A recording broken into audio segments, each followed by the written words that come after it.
بسم اللہ الرحمن الرحیم نحمده ونصلی ونسلم علی رسولہ الکریم وعلی آلہ الطیبین واصحابہ الطاہرین اما بعد۔ حضرات گرامی، یہ مہینہ ربیع الثانی کا مہینہ ہے اور اس مہینے کی 11 تاریخ 561 ہجری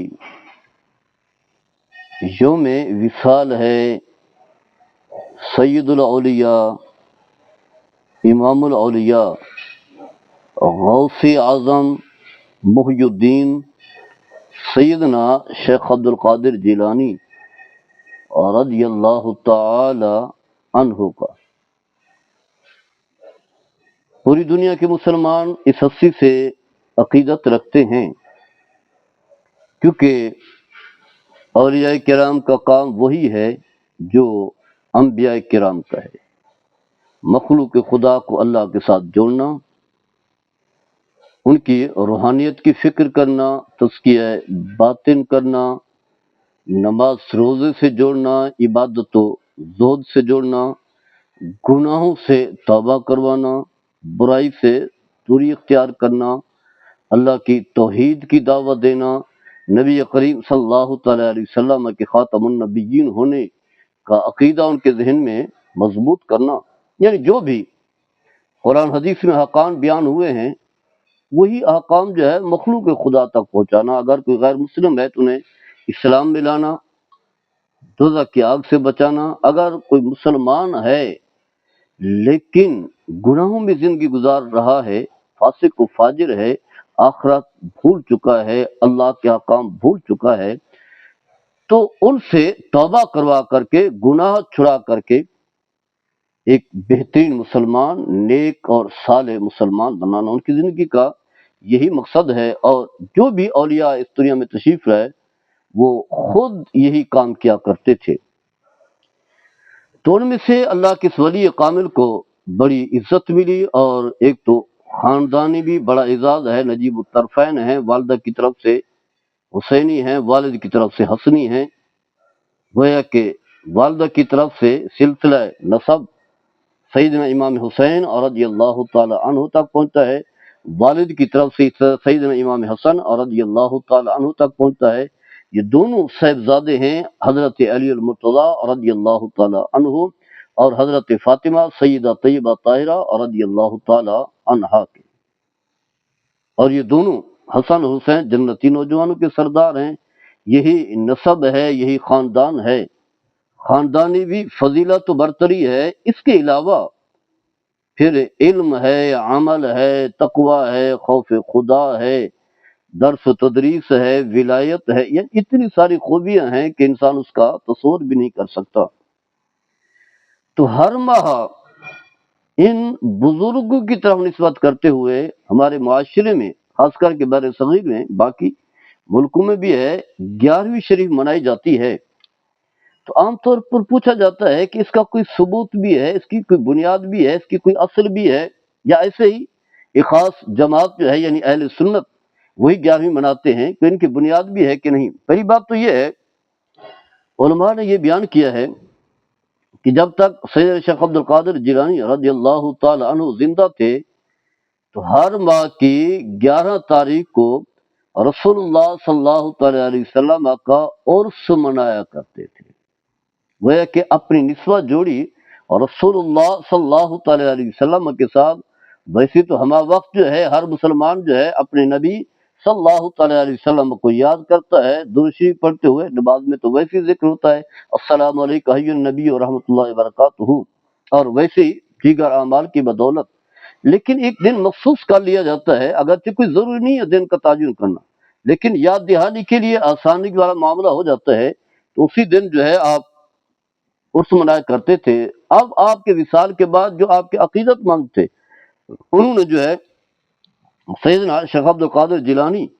رضی اللہ تعالی عنہ کی مناسبت سے ان کی یاد میں جو ہے پھر قرآن خوانی کا اہتمام کرتے ہیں، ایصال ثواب کا اہتمام کرتے ہیں، جہاں اللہ کا قرآن پڑھا جاتا ہے، نبی کریم صلی اللہ تعالیٰ علیہ وسلم کی بارگاہ میں نعت پڑھی جاتی ہے، اولیاء کرام کی منقبتیں پڑھی جاتی ہیں، ان کا تذکرہ ہوتا ہے۔ پھر اگر کوئی ولی کامل کر رہا ہو جس کا آستانہ ہو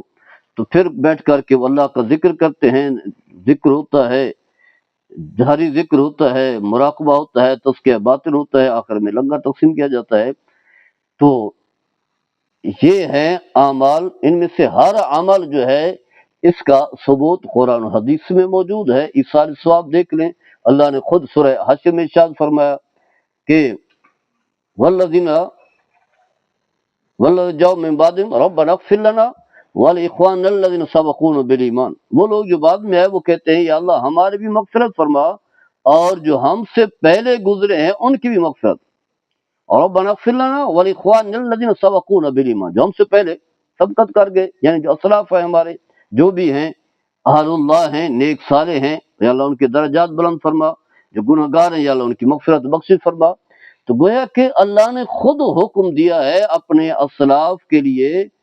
دعا کرنے کا، ایصال ثواب کرنے کا، چاہے وہ لنگر کی صورت میں ہو، چاہے تلاوت قرآن کی صورت میں ہو، چاہے ذکر اذکار کی صورت میں ہو، چاہے ان کے فضائل بیان کر کے، ان کے مناقب بیان کر کے مخلوق خدا کو جو ہے اس راستے پر ڈالا جائے۔ تو ان میں سے ہر عمل، ایک حدیث پاک میں آتا ہے ایک شخص رسول اللہ صلی اللہ تعالیٰ علیہ وسلم کی بارگاہ میں حاضر ہوتا ہے، عرض کرتا ہے یا رسول اللہ صلی اللہ تعالیٰ علیہ وسلم میری والدہ اچانک فوت ہو گئی، اگر اللہ تعالیٰ انہیں بات کرنے کا موقع دیتا تو وہ صدقے کی وصیت کرتی۔ تو آپ صلی اللہ تعالیٰ علیہ وسلم نے پوچھا کہ اگر میں ان کی طرف صدقہ کروں، آپ نے فرمایا کہ تم ان کی طرف سے صدقہ کر سکتے ہو، اسے ثواب ملے گا، یا کہیں ہے کہ وہ حج کرتی تو میں ان کی طرف سے حج کروں، تو آپ نے فرمایا کہ یہ اللہ کا حق ہے، بندوں کے حق تم دیتے ہو تو اللہ تو زیادہ حقدار ہے، اس کا حق جو ہے وہ دو۔ اس حوالے سے بکثرت ایصال ثواب کے حوالے سے جو ہے حدیث ذکر کی گئی، اور فقہا نے چاہے وہ ہدایہ ہو، در مختار ہو، باقی جو فقی کتب ہیں ان میں لکھا ہے کہ انسان جو بھی نیکی کرتا ہے، عمل صالح کرتا ہے، چاہے وہ بدنی ہے، مالی ہے، قولی ہے، فعلی ہے، جو بھی عبادات ہیں جو اپنی ذات کے لیے کر رہا ہوتا ہے، جب وہ نیکی کرے تو اس کا ثواب خود کو بھی پہنچا سکتا ہے، اور جو اس دنیا سے چلے گئے ان تک بھی اس کا ثواب پہنچا سکتا ہے، جسے ہم ایصال ثواب کہتے ہیں۔ گویا کہ ثواب دینے والے کو موصل کہتے ہیں، جس تک ثواب پہنچا جا رہا ہے اسے موصل لہو کہا جاتا ہے، اور ایصال اس عمل کو کہتے ہیں۔ تو آپ ایصال ثواب بھی قرآن حدیث سے ثابت ہے۔ ایک تو اس کی بنیاد موجود ہے، دوسرا یہ ہے کہ ایک نسبت جڑ جاتی ہے اللہ والوں کے ساتھ، ان کی محبت پیدا ہوتی ہے، اور پھر جیسے کہ کسی نے کہا احب الصالحین ولست منہم لعل اللہ یرزقنی منہ صلاحا، فرمایا کہ میں اہل اللہ سے محبت کرتا ہوں اگرچہ میرے اعمال ان جیسے نہیں ہیں، اسی لیے محبت کرتا ہوں تاکہ ان کی نیکیوں کی برکات جو ہے مجھے ملے۔ اور ایک صحابی رسول اللہ صلی اللہ تعالیٰ علیہ وسلم کی بارگاہ میں حاضر ہوتا ہے، عرض کرتا ہے یا رسول اللہ صلی اللہ تعالیٰ علیہ وسلم قیامت کب قائم ہوگی؟ حضرت انس رضی اللہ تعالیٰ عنہ حدیث کے راوی ہیں، تو آپ صلی اللہ علیہ وسلم نے فرمایا کہ تمہاری تیاری کیا ہے، کیونکہ قیامت میں تو بڑے اعمال کی ضرورت ہے۔ تو عرض کی یا رسول اللہ صلی اللہ تعالیٰ علیہ وسلم میری کثرت ساتھ نمازیں تو نہیں ہے، یعنی فرائض کے علاوہ باقی اتنا زیادہ نوافل کا اہتمام نہیں کرتا، نہ روزے ہیں نہ صدقہ تو خیرات ہے، لیکن میں اللہ اس کے رسول سے محبت کرتا ہوں۔ تو آپ نے فرمایا المرء مع من احب، جو شخص جس سے محبت کرتا ہے قیامت کے دن اسی کے ساتھ اٹھے گا۔ تو حضرت انس فرماتے ہیں صحابہ نے یہ بھی کلمات سنی تو انہیں بہت زیادہ خوش ہوئی، اور فرماتے مجھے بھی خوشی ہوئی کیونکہ میں محبت کرتا ہوں اللہ سے، اللہ کے رسول سے، ابو بکر و عمر سے رضی اللہ تعالی عنہما، اور مجھے امید ہے میں بھی انہی کے ساتھ جو ہے اٹھایا جاؤں گا۔ تو یہ جو نسبتیں ہیں، محبتیں ہیں، عقیدتیں ہیں، وابستگی ہے، تعلق ہے، اس کی بھی برکات ہیں۔ لیکن یہ بات یاد رکھیں 11ویں منانا کوئی فرض نہیں ہے،